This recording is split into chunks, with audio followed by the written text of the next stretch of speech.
create a self-marking quiz. So what that means is that it could be used as a self-assessment or a summative formative assessment, or just a check-in, and it will mark itself and give students the answers as they go. So first of all, you want to come to Google Forms. Here we've got our template.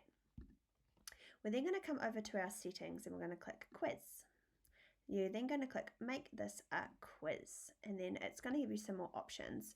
So it's going to have something called immediate release grades, so that means after they've finished they can see their grades straight away. Later on, so you could turn it into an email collection and it would email the person the grades.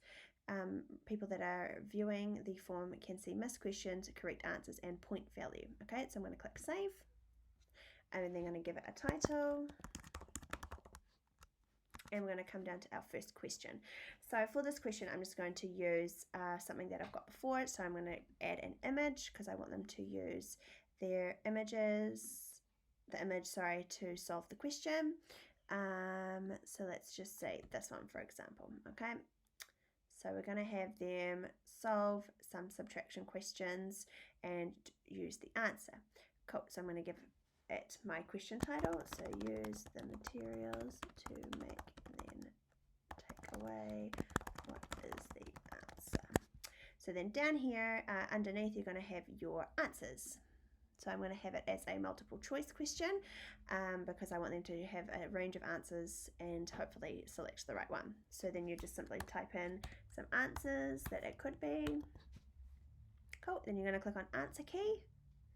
And then you're going to select the key that is the right answer. And you're going to click done. Cool.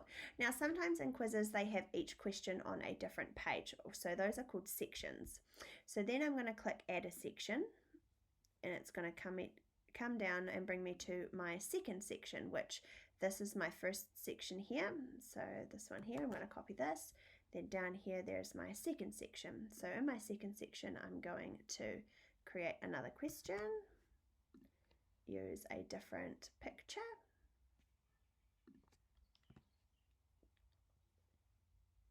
And you can have as many questions as you want, and you could have them set up in different sections like this one, or you could have them all in one go if you'd like to. I'm then going to change that to a multiple choice. I'm going to assign my answers. Then I need to remember to select the right answer. And then cool, and now it's showing you. Now what I haven't done is I haven't assigned points to them. So if you want your students to accumulate points, you then need to assign points to the answer as well. So underneath where it says answer key, you're then going to click on that and you're going to come back up to here where it says points. I'm going to change that to 1, or you could change that to however many points you would like. So I've done that first one and I need to do that for my second one. And I click done. Cool. And then there's my 2 questions. I'm just going to put my Walt here.